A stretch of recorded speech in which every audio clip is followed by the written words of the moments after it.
Welcome to Crit Hit Coffee Break. I'm Shrimp, and today I'm joined by Diogo Braga from Lemon Studios. Hello, Shrimp. How are you doing? I'm doing good. How about you? I'm doing good as well. Thank you for asking. I almost struggled a little bit on the name of your company there, but I got it. Don't worry. Yeah, it's great whenever you have a repeat guest and you're like, oh, I don't have to make sure I know everything that they like. A way to introduce them is I already know where they're from and stuff. But then, True. but yeah. So anyway, you guys might recognize Diogo. We interviewed him. I guess it was a while back. But anyway, today we're going to be talking about escapism in gaming. For those of you who aren't really familiar with the topic, one definition of escapism is just avoidance of unpleasant, boring, arduous, or scary or banal aspects of daily life. It can also be used as a term to define actions people take to relieve persisting feelings of depression or general sadness. So, with that out of the way, I'll go ahead and ask you, Diogo, what do you think? What makes a game a good escapist game for you? What elements of the game that do that?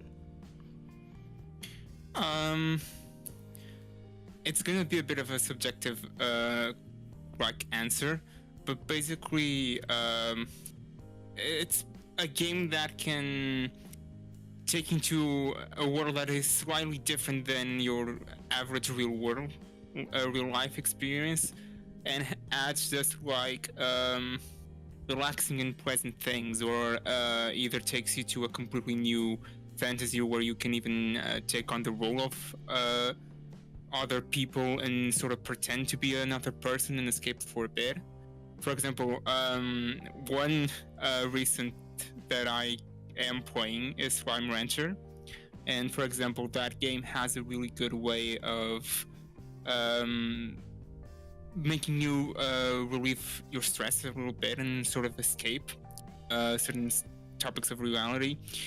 Because it has really vibrant colors, and it's a game about taking care of slimes, like really cute slimes and stuff like that. And it really helps. Basically, it's sort of a docile and cute, fun world that doesn't really have that many bad things going on, And it sort of has an exploration element where you can explore an adventure, and it's a really fun thing to do. And I think that those kind of games, which basically take you to a completely different world, make you sort of, for a moment forget that you're playing a game and you're more having an experience instead of playing a game. That's the kind of games that really help make escapism a thing. Yeah, ones that kind of get you immersed in the gameplay. Exactly. The more immersive, the better. That's why, for example, AR and VR are something that are two types of technology that are really going for that. They do have some sort of therapeutical things that can be done. Mm-hmm. For example, one of them is to help deal with fears. There's a game called Face Your Fears on Oculus, and it's basically a thing where you can, for example, deal with your fear of spiders, arachnophobia, or your fear of heights, or fear of creepy clowns and stuff like that. No. And yeah, and just like that, there are other games that, for example, there's even applications where the sole purpose, it's like an application more of the interactive experience. There are sort of those things where the whole purpose of it is for you to just sit there and watch the environment do things, and you can interact with the environment, but the whole purpose is just to be there and relax. And that's basically that. The more immersive, the better for escapism, basically. But it can shift from person to person. Yeah, I mean, I agree. I think even it might be the thing everyone has in common with a good game for escapism for them is how immersive it is. Because I could see some people, like we I mean, I'm kind of with you. Like, I like a nice, relaxing game. It's fun and, bright colors makes me feel happy. Yeah. But then people who maybe their life is already like that, maybe their life is already full of cute things. For something that's not boring to them, they might like something that's more depressing or or more violent or something that scares them. So yeah. Exactly. You even have in that sense, like for example, games like League of Legends or Overwatch, where they're not necessarily. I mean, they have their own lore and stuff like that, and you can play them in different ways. You can play them in more a competitive thing or a more casual thing, but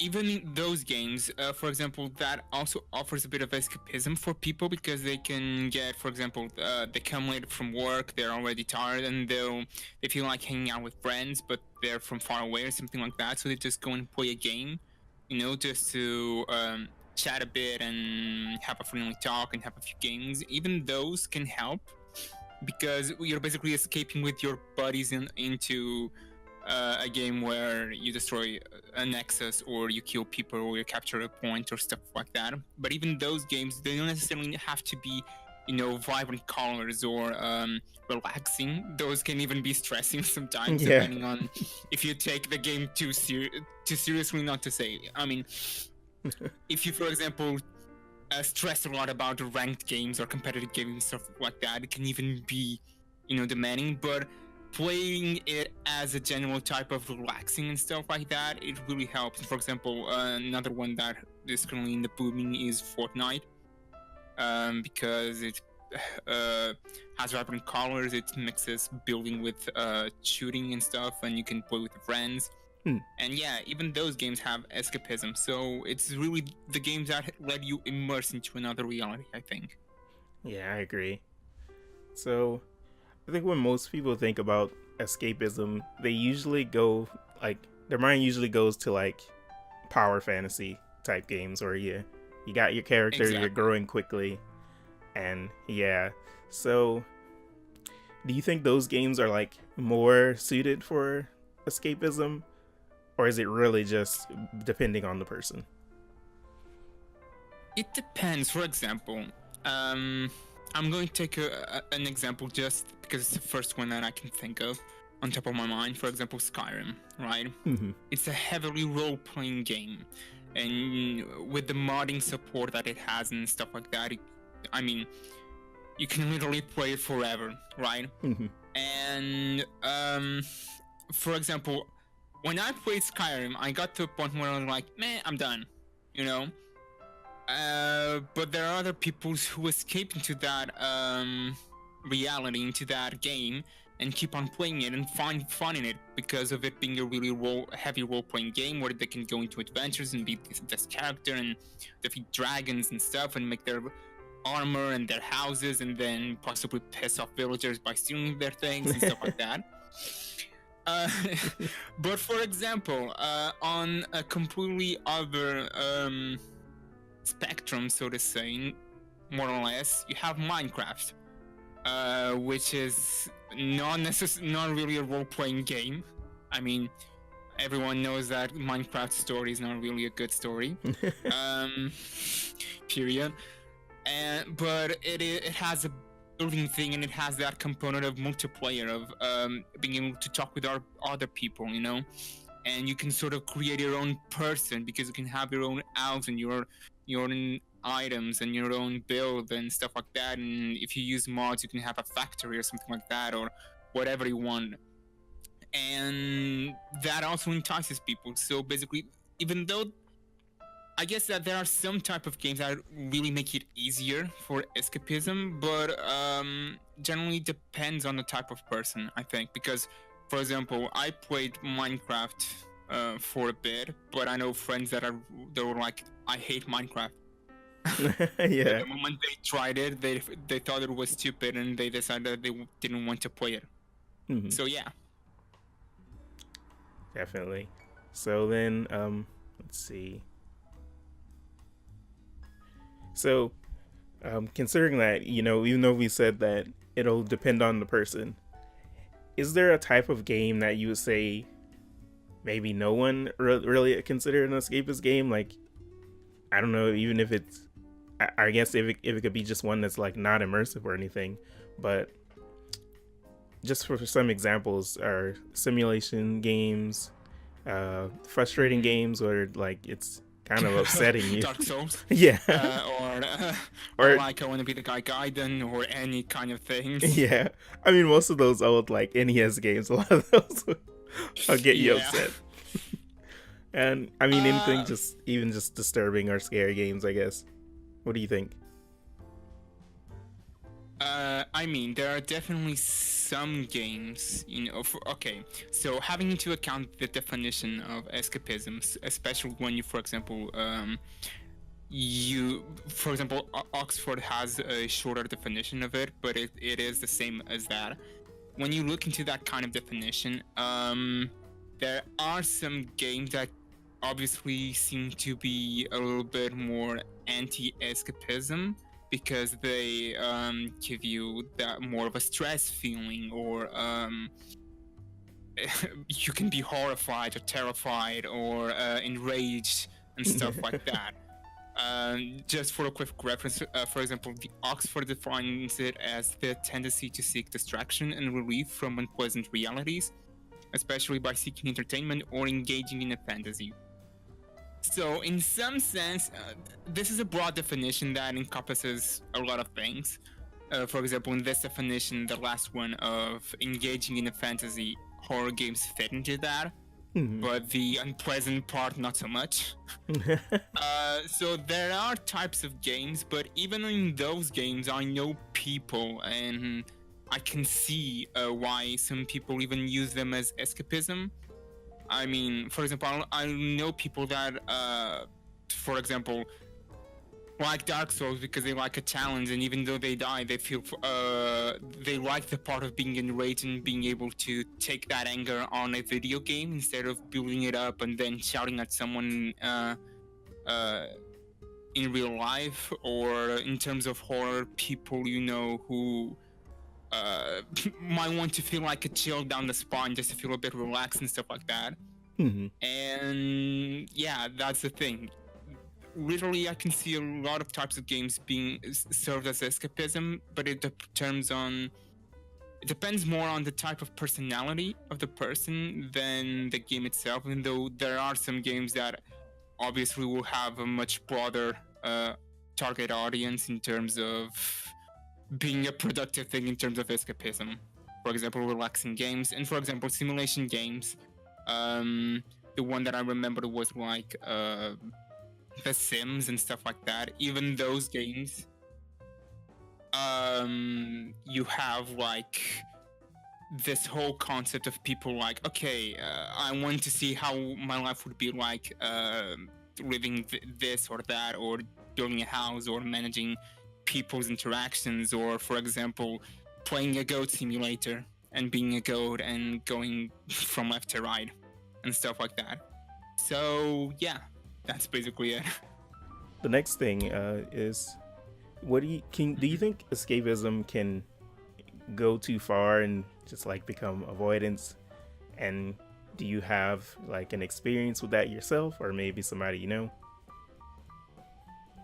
Okay, this is like the part where like I'm a bit academic, so I did some research on this type of topic in the past, and I have like a few articles that I have up on my screen that I've reviewed. And I do have like people with some experience to that extent. And in terms of personal experience, not myself, but from other people, it can happen that escapism turns into avoidance. When basically it's sort of when you shift the gears all the way up, it goes from escapism to avoidance. And when you use it so much to escape, you start to avoid things. That's a thing that can definitely happen, and I've seen it happen. And sometimes it's even a hard thing to sometimes help people get back into reality again. because, for example, when you have a really rich and immersive world like that, it's really easy to just be like, I don't care about reality, so to say, in terms of just want to be able to survive to a certain point that allows me to be on this virtual reality world that I like. And when I say virtual reality, I'm referring to games, but it can even be with anything else. It basically, the problem is not necessarily in terms of the games. It's more of the use, because this sort of problems also happens with other generic things. So that's kind of that thing. And there are even some articles some papers that do say that when escapism can be a good thing, but if it's taken too far, it can start becoming avoidance and stuff like that. Yeah, because I mean, a lot of times people will start to feel like, hey, the game is so fun, everything in my life is boring, so I'm just kind of waiting for my next chance to play. Yeah. For example, even one of the articles that I'm talking about, one of the papers, the title is basically Online Gaming Addiction, Motives Predict Addictive Player Behavior in Massively Multiplayer Online Role-Playing Games. The sum of it is basically what they identified is that the results indicated, right, this is from the abstract even, that players are significantly more likely to experience gaming-related problems relative to non-players. So MMORPGs. So players who play MMORPGs, for example, have a more tendency to become addictive due to escapism. And the gaming motivations for being, for having gaming-related problems of being addictive to something and even maybe blow your financial situation up because of the game and stuff like that, can be predicted, having into account escapism as a factor. So what they said is that the gaming motivations, the gaming motivations, escapism, and mechanics significantly predicted excessive gaming and appeared as stronger predictors than time investment in game.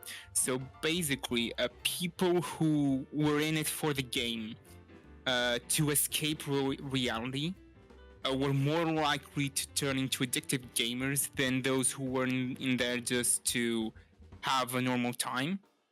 So definitely escapism can involve into basically avoidance, but obviously this won't always happen. And it's sort of that thing. This happens with everything in life, and I think it's more of a common sense and a force of will that the person has to, know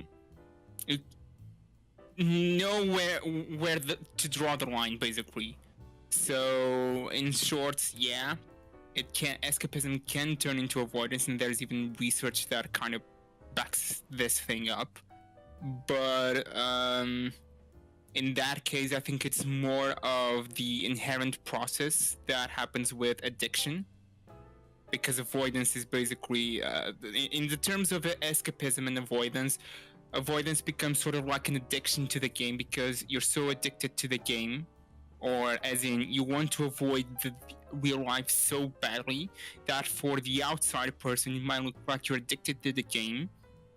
But in reality, it could be the game, it could be something else. You're just trying to avoid something. You just want to escape the reality so bad that you start avoiding it. And gaming is just the way you found that helps you avoid exactly. It will be, I mean, that's basically like taking something and going too far on it. So it wouldn't be exactly something about the gaming itself. Because, I mean, when I talk about things like this, for example, really common things to associate with it, it's like, for example, alcohol and drugs and stuff like that. And people usually have sort of a bad meaning to them. But for example, alcohol, there are studies, for example, that show that a small intake of alcohol daily actually improves your, I think it was the liver system or something like that, and it improves removing like certain bacteria and stuff like that, and can help even clean some bad bacteria from your body. But obviously, if you take it too far, you can get into alcoholic things and stuff like that. But even without considering this, for these things, for example, there are other things that people don't necessarily consider that worrying. For example, workaholic is also a type of escapism. For example, if you're having a really bad personal problems, or you're having trouble with your family, or anything socially related, you sometimes might want to just escape to your workplace and start turning into a workaholic because you want to avoid having your personal life and dealing with those personal things to such a level that it go full work mode. And that's also not necessarily something bad from working and stuff like that. That's not basically that's not something that we should use to say you should never work in life, you know? So likewise, you shouldn't use the fact that escapism can turn into avoidance to be like we should never play games. Because again, it's not necessarily something of the game itself, it's more of how the person uses the game, and in this concept is more of overextending the concept of escapism into a point where I really want to get out of this reality. But yeah, this was a bit of a long answer. No, I mean, I agree with you. And just a few points you touched on there. Like, I mean, there are definitely maybe better and worse things to maybe we say get addicted to or something like that. Because I mean, like, definitely like things like drinking or drugs, that's definitely worse than being addicted to games if it is addiction or just you're trying to avoid things. But then exactly, yeah, and then on the other side there are better things like being a workaholic, you know. Hey, I mean, that's probably better than being addicted to games. Yeah, but for example, not necessarily, because there are studies, for example, even though, for example, the concept of burnout, having a burnout, is not really that well defined in psychology. Like, there are divergent opinions. Psychologists usually agree on the fact that it has like 3 stages, and one of them is actually avoidance. One of them, for example, now I'm talking like on the opposite side of workaholic. For example, working so much to the point where once you were starting to avoid something, now you start to avoid work life. And that's one of the steps too. Avoidance, for example, is one of the signs of a burnout. From whatever experience, for example, usually it's associated with work life, but it can also be academic life and stuff like that. And you know, it's the thing of when you're addicted to things, it's not necessarily obviously there are certain subjects, if you want, certain concepts, certain things that are way more destructive than others, as in they destroy you faster than others. But they're usually not that well. For example, you can even get addicted to food. There are people who try to for example, a really common thing, a common reason for overweight people, not necessarily, there are a lot of factors, but one of them is when they're feeling from depression. Usually eating food releases some chemicals, something like that, that make you feel better. So for example, chocolate actually makes people feel happier. If you're ever like upset or something like that and you eat a piece of chocolate, you'll notice that you'll get a lot more happier faster than if you didn't have that piece of chocolate. And that's why sometimes, for example, even when you can imagine like little kids doing this or something like that, and when kids are throwing a tantrum and you like talk it out with them and you want to give them like a piece of chocolate to see if they get up in a better mood, they might refuse it because their body internally knows that piece of chocolate will make them feel better, but they want to they're basically throwing a tantrum, so they won't feel happier and still be upset. But for example, food has that thing, and when you get, and there are people to escape the, for example, emotion things, the depression, sadness, anger, whatever. They start eating food a lot that they shouldn't eat and become overweight, and that again serves as another reason of where escapism goes into avoidance, because one thing is when you're feeling like sad and something like that, and you need that special treat or that special food that you always want to cheer you up. Another thing is when you do that like 24/7. So yeah. Yeah, I think I ran into that issue with soda myself. Just drinking so much soda, and then like eventually I was like, yeah, I really need to stop this. And I think it's yeah. I don't think it's even been a full year, but like just the months that it's been since I quit drinking soda. It's just like, no, I just feel like I need something. I have those moments. Oh, I'll just start walking around. Like, you start walking around, you go to your fridge or to your cabinet, and you're like, there's this thing that I need, but none of it is this. Yeah. Where is it? And you have a special feeling, yeah. And that's even that, for example. I know people who, for example, on this whole explanation, I associated the common thing of, oh, if you eat a lot, you're gonna get fat. That's why it's addictive and it's a problem. Not necessarily. There are people who have like a really good metabolism and they won't get fat, for example, but they will get health-related problems because they might, for example, drink 2 bottles of Coca-Cola daily. And Coca-Cola kind of ruins your digestive system at a certain point. And stuff like that, so it doesn't even have to be weight related. It can be just health related. For example, eating too many fats and having high cholesterol and stuff like that, even though you can be skinny, or even, for example, eating too much sugar and starting to be diabetic and stuff like that. So yeah, we kind of generalized the whole topic. But, yeah, we derailed this pretty much. Yeah, we kind of generalized a bit, but the point here is, can escapism go into avoidance? Most certainly, yes. It's even sort of, I think, it's like the pre-phase of avoidance. Thing is, with everything, it's more of there's a good way of escapism and a bad way. Usually the bad way leads to addictiveness. The good way is being able to, which I also find some research backing this up, when you have, for example, really stressful moments, escapism can be a really good thing. For example, there are papers that propose methodologies for workplaces because they analyze costs and things like that, and they conclude, having your workers or collaborators being really stressed out and possibly even leading to the burnout and stuff like that is not something you'd like as, a manager. Because you'll be losing, even if you think that you're getting anything out of it, of them constantly being at work and working and stuff like that, they'll eventually feel too stressed and start lowering their performance. And these papers propose methodologies to improve that, to basically reduce their stress.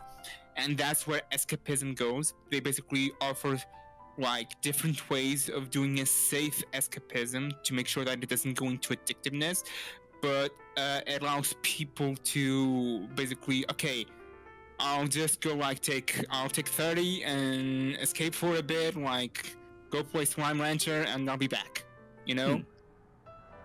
So that kind of thing. Yeah, definitely a little escapism could be good. And I mean, even if it's not just to prevent burnout, like stress is probably, I would say it's one of the big killers out there. Yeah. So even if you can just get by enough to get on to the next thing, or maybe get to the point where you're not in a stressful situation anymore, it's definitely a good option. Exactly. So I think we're out of topics here. Do you have anything specifically you want to talk about in escapism? I mean, not sure. I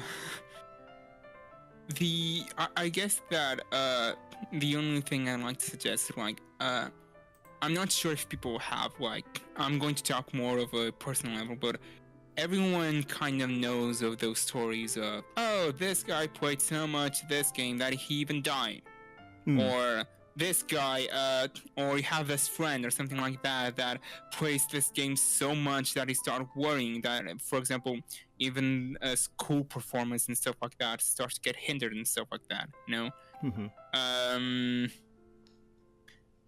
And people are like, oh, games are bad because they get you addicted, and some try to argue with escapism, but argue it in a bad way.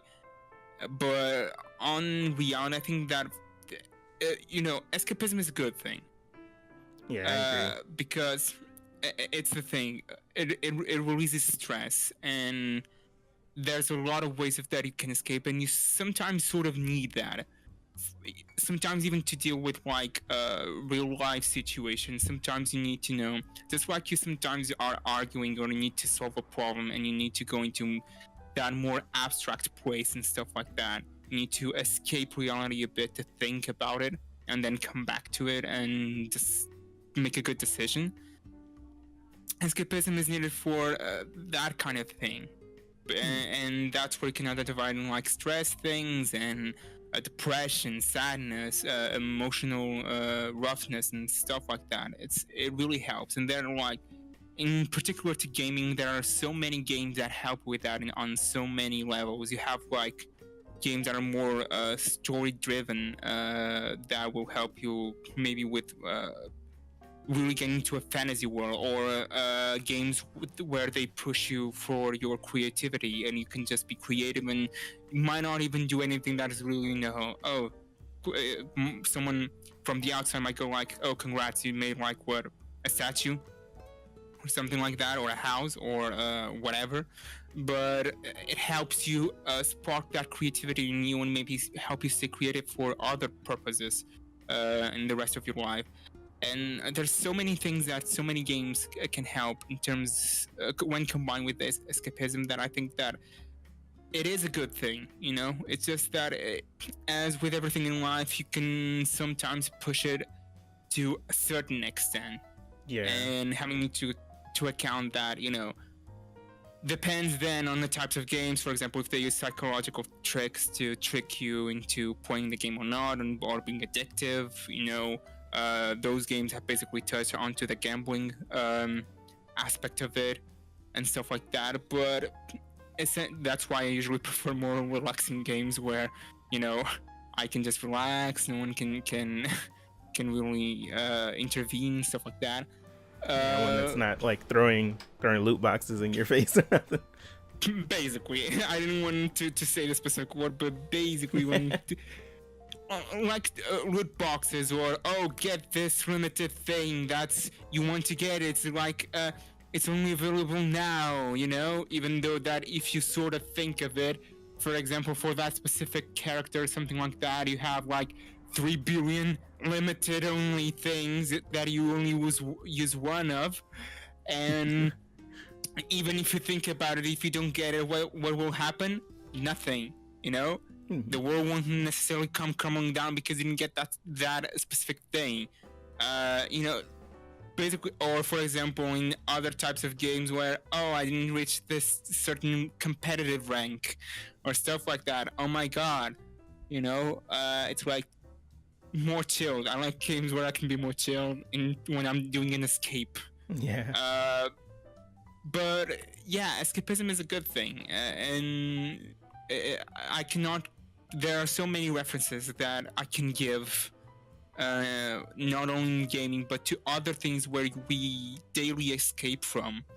That I could be here forever. Like literally, one of them would be, for example, going on a vacation. For example, a lot of people, when they're stressed, that's really the purpose of a vacation. When you're like stressed with work, or when you've been working for a while and you need to escape work for a bit, basically you need to escape from one reality to another. Or for example, I know that people who go, this is more of a serious kind of thing, but people who, for example, caretakers of terminally ill patients and stuff like that, or family members of people who have like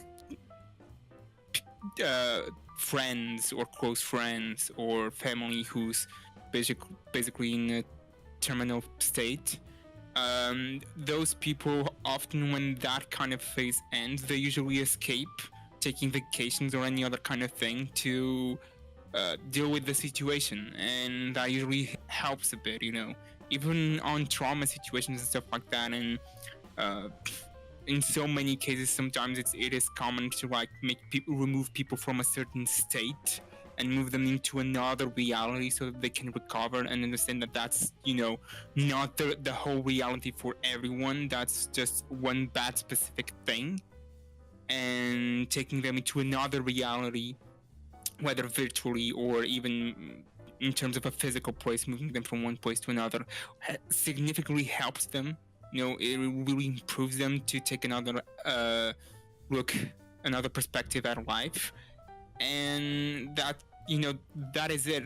Escapism is really present on many things that you do, and I think that overall it is a good thing. Sometimes you need to escape a reality to understand that there might be other realities, or to better cope with the reality you're in currently. Definitely. And the thing of people usually associating escapism with addictiveness, just because it is one of the early stages of addictiveness. Basically, more of, if you're going addictive, escapist is a phase you'll go through, It's sort of like, I mean, sure, that happens, but don't necessarily view it as shed a bad light on it just because there's one possible branch that has a bad light, Yeah, definitely. And I mean, this is kind of going back to something you mentioned earlier, but also relating to, like, you mentioned that people can kind of escape their current realities until they find a new one. But also going back to when you said that people might do something creative in a game and that'll help them be creative somewhere else in their life. I think definitely, like, games can sometimes solve the problem like that they're escaping from. Because because like, you might say, if you're having trouble dealing with something, maybe a person or something that's, I don't know, maybe you don't understand them for some reason. Maybe there's a game you happen to be escaping in, and it just so happens to deal with the exact problem you're having in your life, and they use a solution that you didn't think of, so it can actually help you. Or exactly. Yeah. And I mean, or maybe you're bored and you don't really know what to do. The game you're playing might show you something. Yeah, but yeah, the game might show you a different path. Like, maybe there'll be an interesting job someone has in the game, and you never thought of doing something like that, or it'll inspire you. Yeah, or even, for example, personally, when I was like 12 or 13 years old or something like that, I used to play like an online game, and for whatever reason, it was an MMORPG, and for whatever reason, I got friend in there with a lot of people. For example, with like 2 or 3 people who were in psychology and were studying psychology. And ever since I was little, I was quite interested in that, and like keeping in touch with them and talking with them during the game and stuff like that kind of motivated me to also, research a bit more and keep learning psychology and stuff like that. And that's the kind of thing. Sometimes even the game itself can help you. For example, thinking of like, oh, I needed to do this, now I'm inspired. For example, some games inspire artists, or for example, game development companies and stuff like that. They can even, for example, inspire ways of solving problems. So that's basically it. And that's even on more of the topic of, learning how to deal with a certain situation. That's sort of what I mean with the story-driven thing. Sometimes you might find a game where it's like, oh, you're on the skin of that person who you didn't really understand, because maybe you didn't pass, for example, on certain financial circumstances or social circumstances or even geographical circumstances, on basically any set of particular things that would put a person in that place, but making you be able to basically experience what the person experienced on their shoes, basically. Will be like, oh, so that's why the person feeling like this or feeling like that. This is really bad. If I felt like this, I would really like for someone, for example, to tell me this, this, and this. Maybe I can try telling that person this and see if something helps, And yeah, so in general, it is a really good thing. Agreed. Okay, now I think we've covered everything, or unless there's something else you have.